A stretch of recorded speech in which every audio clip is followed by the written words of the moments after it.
But to see the man, speaking of Cal, on a night where Cal had the clutch heroics, to see the man who went 99 yards with the boys put the team on his back and go right down the field in Happy Valley. The place is going bananas.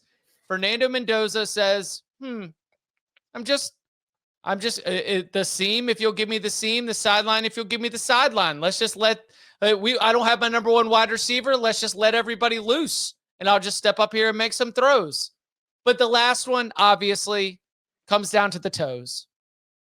It comes down to Omar Cooper getting a foot down in what is clearly going to be one of the catches of the year. Gentlemen, I've got like 5 different levels I want to attack this. Man. Indiana survives. Bud Elliott, how do you want to start peeling apart this onion? Like, I think you got to give any of their flowers here. I mean, like they were just like gutty in this game. Like they just kept taking punches. Penn State played inspired football. Penn State still has some good athletes on their team. They have not been a good football team this year, but they did come with a pretty home run effort this year. Like that looked like the Singleton from Penn State that we had seen, more last year. Like him out the gate on a 59-yarder was pretty impressive. And yet, like Indiana just kept finding a way. Like they led for most of the game. Penn State comes back, takes the lead. Penn State gets another stop, right? I'm like, oh, shoot, this might be over. And then Indiana gets the ball back one final time, and they drive it down. Like, I was a little surprised at how much Penn State blitzed them on that final drive when they had kind of been getting home with 4 throughout a lot of the game and making Mendoza kind of pat the ball and go, 1 to 2 to 3. But, man, I'm just so impressed by Indiana's ability to, like, just take punches every week and usually just throw the knockout punch themselves. Like this week, they just go like they had to play a close game, and we haven't really seen a lot of that from them. Maybe this actually helps them in the playoff. Like that catch was incredible. Mendoza, like having the poise and the confidence in that final drive, like that's Heisman stuff, man. That was awesome. That we did see it against Iowa, and Tom, what's the common thread between the Iowa game and the Penn State game? They were on the road. Oh, that's weird. Is there any difference between this team when they leave Bloomington? I feel like the splits are telling me something that I should take note of. Oh. If we ignore the Maryland and Oregon games, yes, Indiana has a clear problem on the roads. Yeah, I mean, I think the biggest takeaway for this game for me from Indiana going forward is that we've now seen it in these situations where like last year when this team was losing, it lost. Like it didn't come back to win. Like it was always blowing teams out or it was getting beat by better teams. I like that point. This year, we've now seen them in 2 spots where like they've had to kind of overcome the adversity on the field, to quote Will Muschamp, and they've come through both times. And you mentioned last year at Cal, Fernando Mendoza did this against Stanford, driving down the field, going 99 yards with the boys for the win.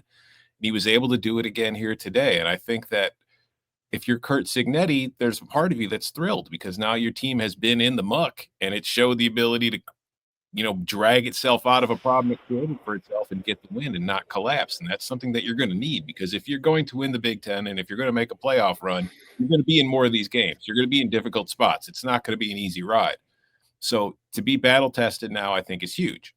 The negatives are Mendoza was under a lot of pressure, as Bud talked about. And we saw Mendoza under pressure was making some questionable decisions.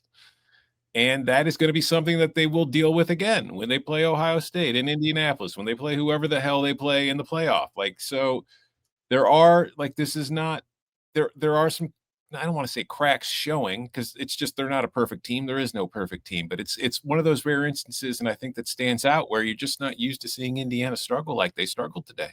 And they did, and they overcame it.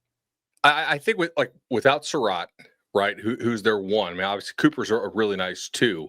But Penn State covered them pretty well. They were also pretty handsy, right? Like if I'm playing Indiana and the refs are going to let me get away with it, I'm going to grab a lot. And Penn State was very physical. They were very handsy.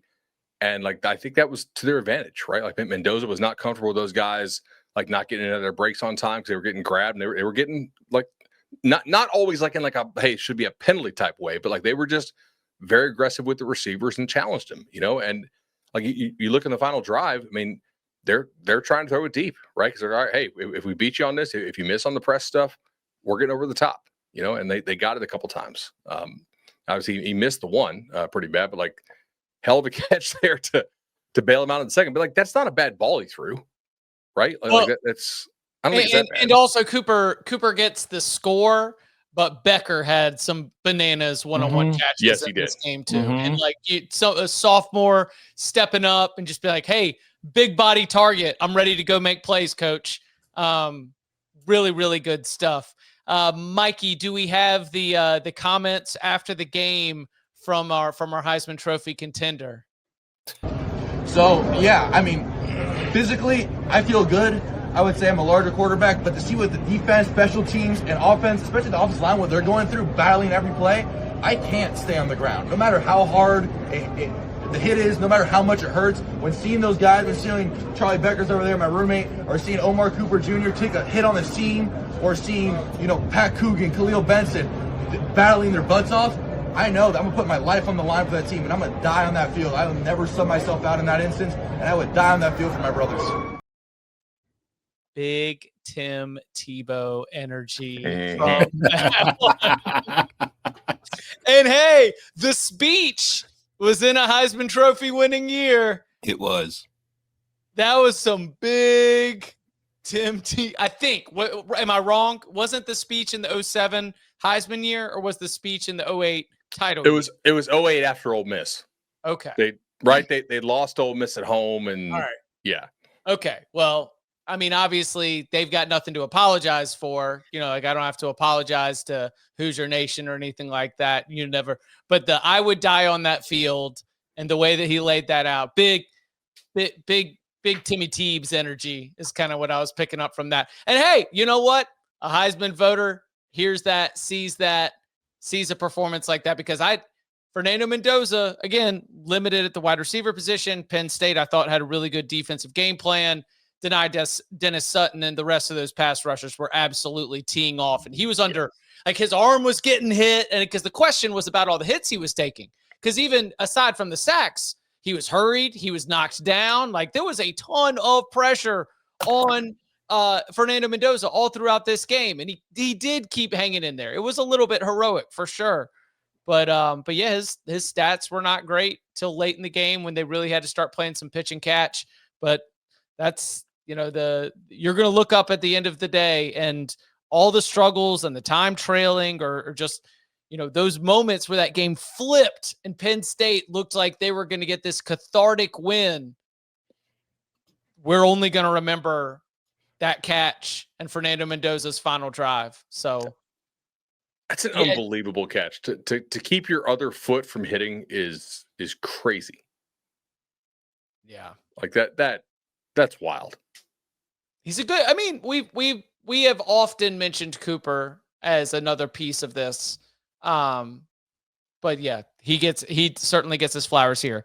A couple other, so is Fernando Mendoza the clutch king in college football at this moment? I mean, he's 1 for 1. Well, I remember, no. Didn't he get the game-winning touchdown against Iowa? I remember him coming up with at least one big play in the. He had a huge throw where he took a big shot and delivered the throw. I don't remember if Indiana actually ever trailed in that game. I would have to look. Okay. I know it was close, but I don't remember if they were trailing. I remembered a big play late, and then obviously 99 yards with the boys. We still up there. Also, does Curt Cignetti on the sneak have Tiger Woods scripting? And is that a secret power? That guy's red shirt, red like pullover, jet black pants. Guy's got sneaky Tiger Woods energy. Sunday Tiger for those. If he gets like the polar turtleneck next week, mock turtleneck. Yes, yeah. And he's Indiana's Adidas. He'll never be able to go full Nike, but like he was. I have one of those, by the way. I mean, super cocky move to wear it on a Sunday to the golf course. I hope you've done it at least once. A guy at the opening back when Nike used to have the opening like a decade ago gave me one. I was like, this is like so warm, but I never get to wear it here in Orlando, like ever. Yeah. I was just There were a lot of Indiana fans, obviously, who tried to get tickets to be there. And I was watching some of the videos of Cignetti coming off the field. I was seeing him after they were on their way to go get on the bus. He stopped and he was taking pictures with every single Indiana fan that was there. Dude was jacked up in the post-game press conference. He had this little smirk after he was talking about how great it was to get the win here. And it's like, yeah, Penn State fired James Franklin. They're like, Curt Cignetti, come on down. Curt Cignetti's like, I am going to come on down to beat your ass in your own building and break your heart. Like, I mean, it's just, I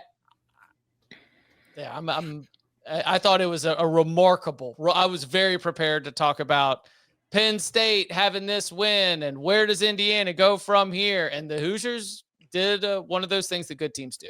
Were you guys worried about Gus at any point? At the very end, I was not sure if he would recover.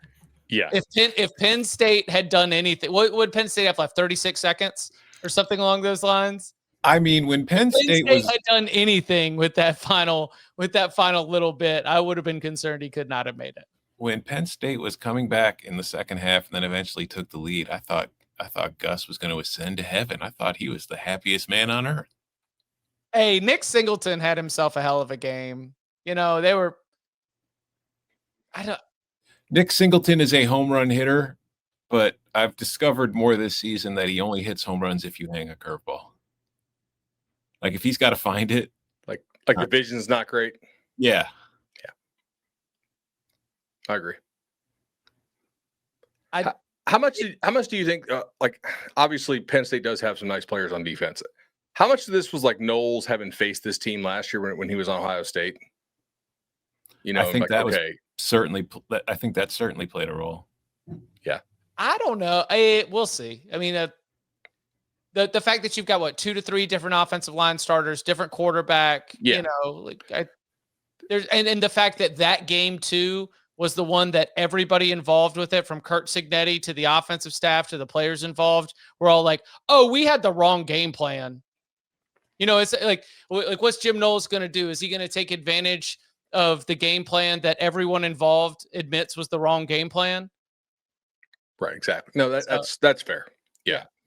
Okay. Anything else there before we move on to the next Big Ten top 10 team that went on the road and found a way to get it done?